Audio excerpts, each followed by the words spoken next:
Hi everyone, this is BMN 502, History of Buddhism. Today is February 8th, 2021. This is the fifth week 5 lecture. So I hope everybody is doing good. And thank you very much for everyone who sent me the homework. I have seen a lot of you have done good work, and some of you have been, I don't know, not yet up to the standard, but anyway, give it a try and keep doing your homework so that you can earn good grades. And also, as I told you before, it is the most important thing for your attendance. If you do not submit your homework, that means you did not attend the class. They take it as like that. So today's class is about, one more thing. Last week, some of you emailed me asking the link for the textbook. Unfortunately, the link was not available. Link was down for some days, about 2-3 days, and luckily it's back on. It's not under my control. I just, gave you the link so that it is easier for you to read the book and do whatever things. Usually I'm not supposed to do so. It's somebody else's thing. Anyhow, the link is working right now. So it's back on. You can read the book or do your research and whatever. So today's lecture is on the development of origin and the development of the Buddhist schools. When you say Buddhist schools, in textbooks and in Buddhist circles, there are some specific words that they have been using. Schism is one of the words. Maybe that's pretty new for you. Schism, S-C-H-I-S-M, schism. Schism is the split into schools. Or another word is sects, S-E-C-T, sect.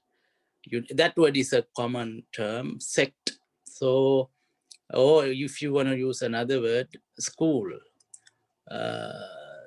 In Buddhist history, when we were talking about the second council, you may remember, second council, after the second council, that means after the passing of the Buddha, about 100 years later, roughly, there arose a tendency within the Buddhist fold that they split into different schools.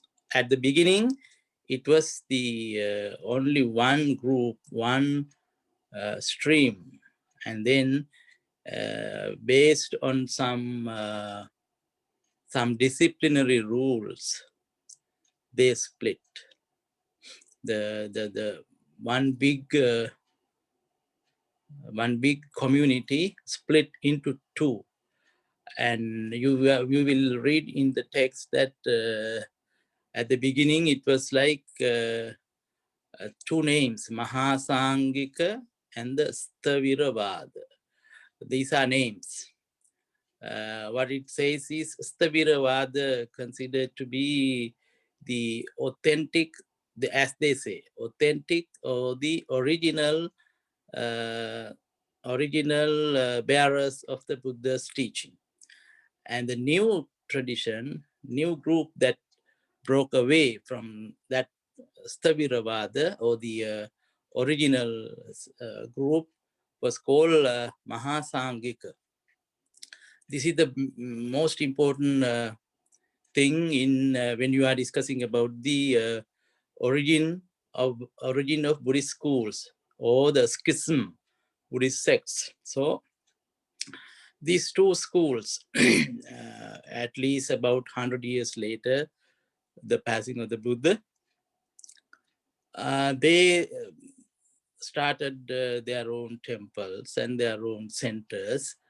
They were spreading the Buddha's teaching according to their understanding, and they grew little by little, day by day. They grew. The two schools, Mahasangika and the Staviravada, these two schools produced or paved the way for many other schools to arise. So between the 100 years after the Buddha's death and the 200 years after the Buddha's passing away, within a century, 100 years, there in the history it says there are about 18 schools. That is why everywhere you find this fact. There were 18 Buddhist schools. One thing that you have to remember is that I told you that the original group, Staviravada, that part split into 12 subsects. Staviravada, in the book, it is very clearly showed with the diagram. So follow that thing. And I don't think you can remember the names, but you don't have to. But the fact that you have to understand is one group, the original group, split into 12 subsects, whereas the other group, Mahasangika, the new tendency, that group, they were split into 6 subsects. So the 12 plus 6 is considered to be total 18. So 18 Buddhist schools arose based on certain things. The origin, the very first reason was to, it was not a philosophical thing at the beginning. It was only a disciplinary issue. The discipline is the main thing for the Buddhist monks and nuns.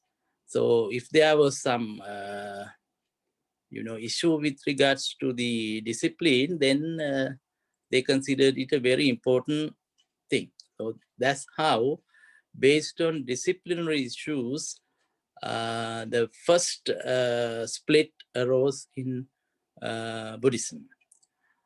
And then later, of course, when they developed little by little, when they split into subsects and other things, it was not the disciplinary things that mattered.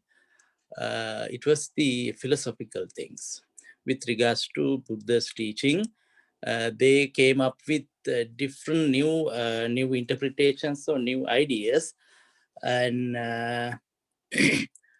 based on their interpretation, new subsects arose. For example, in Buddhism, we usually believe that there is no self, no permanent self. And in some schools, in some subsects, sub schools, they said, how come we explain things when there is no self? Who is doing good things or bad things? If there is no self, we cannot interpret that philosophy, that's teaching. So we have to accept that there is a self that continues in the round of rebirth, samsara, you call it, round of birth and death. So whoever who does good things in this life will be rewarded in the next life because of his good, based on his good things. Either way, bad or good, depending on whatever he does, the next life will be either good or bad. So that means there is a self transmigrating in the birth and birth, in the cycle of birth and death in the samsara. So in the like that, that philosophical idea, that interpretation, based on that interpretation, several schools were there. And also, if you look at some of the names in the text, you see some schools, they have their name based on their location. Such a school arose in, let's say, Los Angeles. So they are called Los Angeles, Angelinos.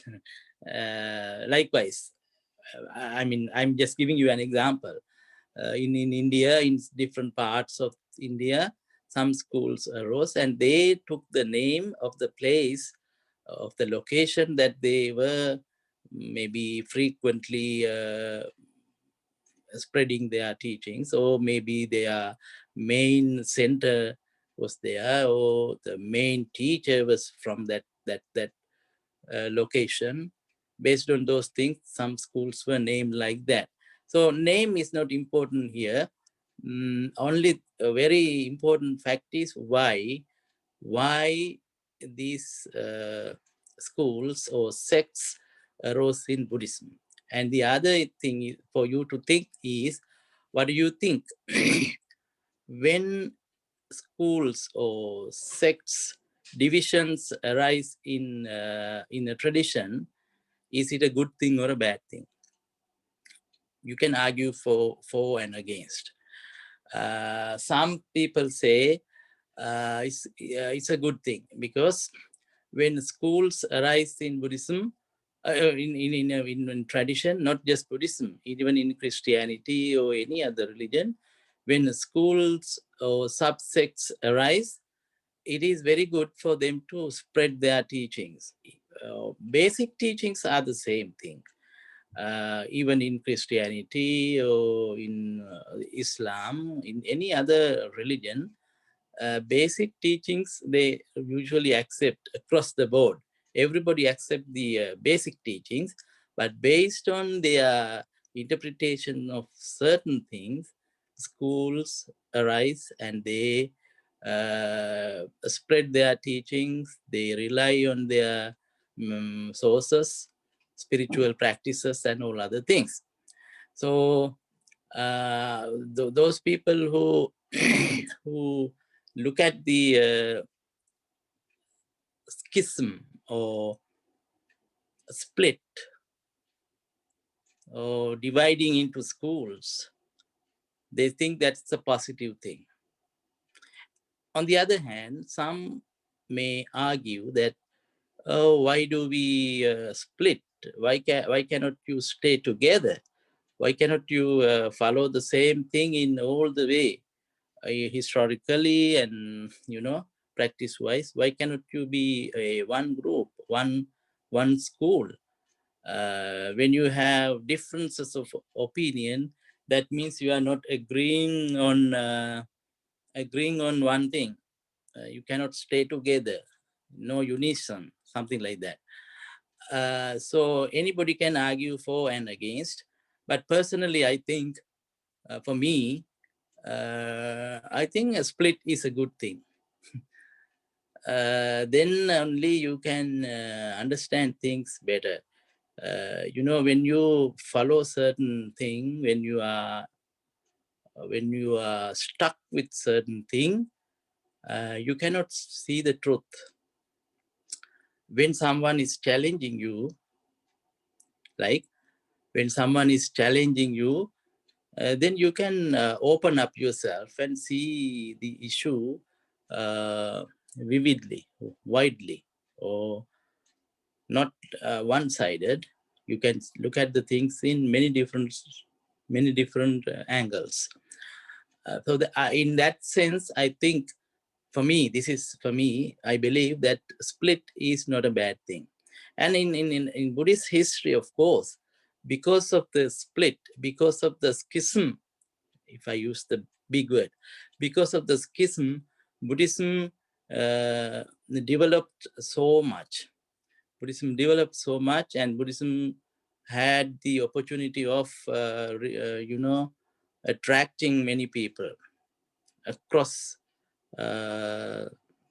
Asia, South Asia, East Asia, all over the Asian region. Because of the split, they were so busy, so determined to spread their teachings, spread their belief, and they tried hard to win the hearts of many people. That's how Buddhism took root in many countries.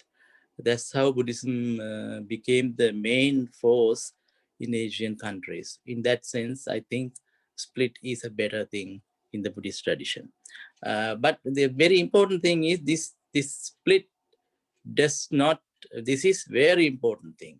Even though they were divided, even though there are many different schools, the basic teachings are the same. When I say basic teachings, we were talking about the Tripitaka, the three baskets. In the three baskets, whatever recorded there, most of the basic teachings like the Four Noble Truths, suffering, and the path to nirvana, or the path to leading to the cessation of suffering, nirvana, all these concepts, they are the main teachings in Buddhism. All these schools, they did not challenge those teachings, only little new interpretations. So main teachings are the same. Even if many schools arose, even though many schools arose, across the board, they believed in main teachings. They practiced accordingly, only for the little things. So now you have to get the picture that Buddhism, in the course of history, around 100 years after the passing of the Buddha, a split arose in the community of monks, in the Sangha, disciples of the Buddha, and they split into two.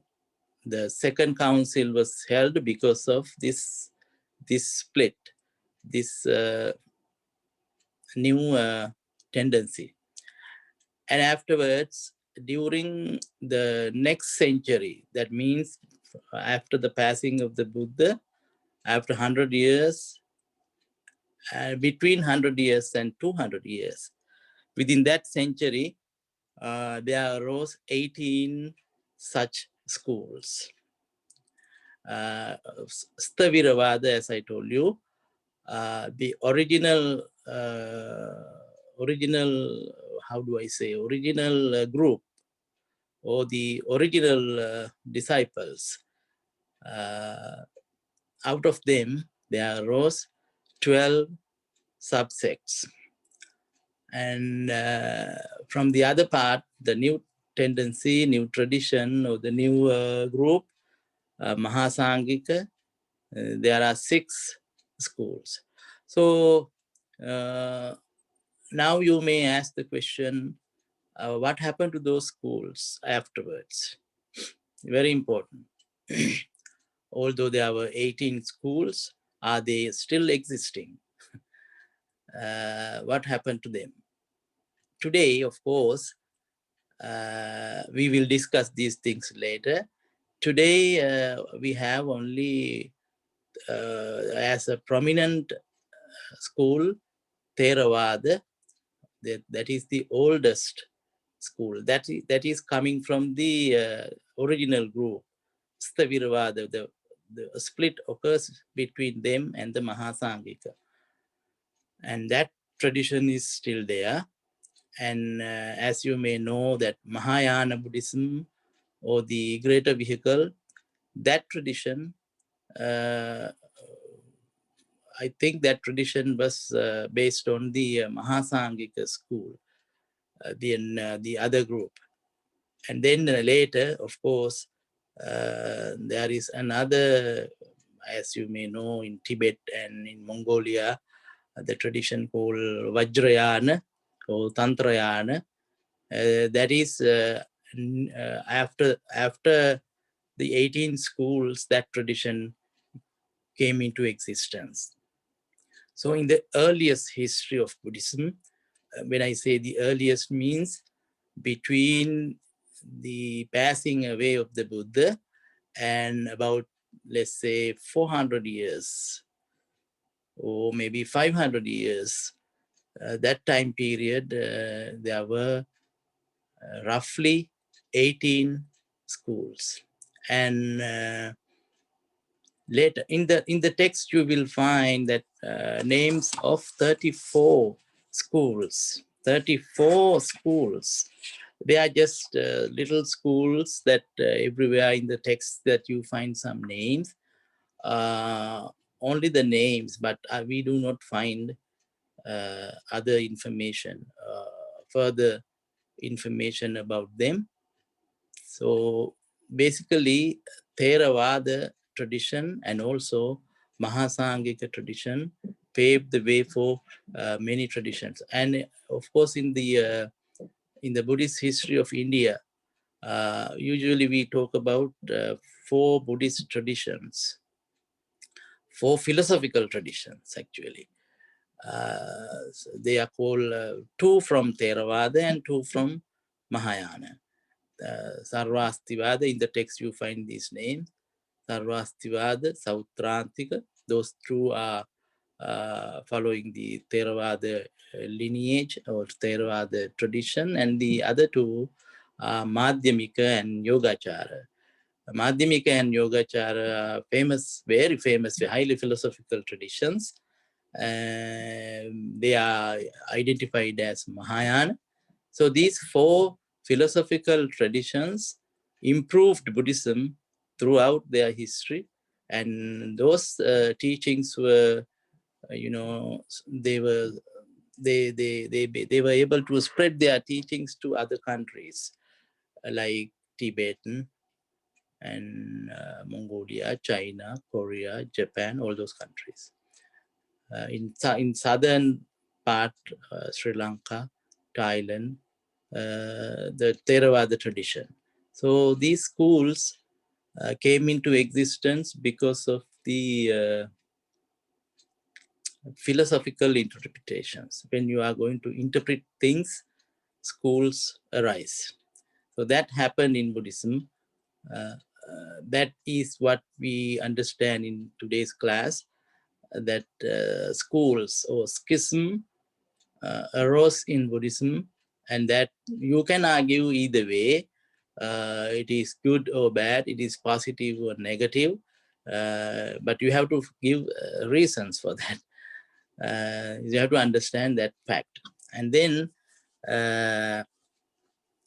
these schools in Sri Lanka, when Buddhism went to Sri Lanka, in your textbook, they talk about the introduction of Buddhism to Sri Lanka, and in Sri Lanka also during its history, some schools were, some minor schools started over there too. So, but they are not that powerful, not that strong. But at the time, they were in fully fledged operation. They were powerful, but not today. So Theravada is the tradition that exists in Sri Lanka throughout the history. And this is actually, and later, if we pay attention to the later history, we are not doing it in the text, but if you look at the later history, even today, maybe there are some schools across the world, across the globe, you see some new traditions coming out based on the earliest teachings.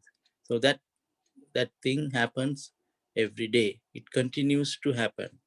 If you go to Japan, of course, there is what you may call Zen Buddhism. You must have heard that name, Zen Buddhism.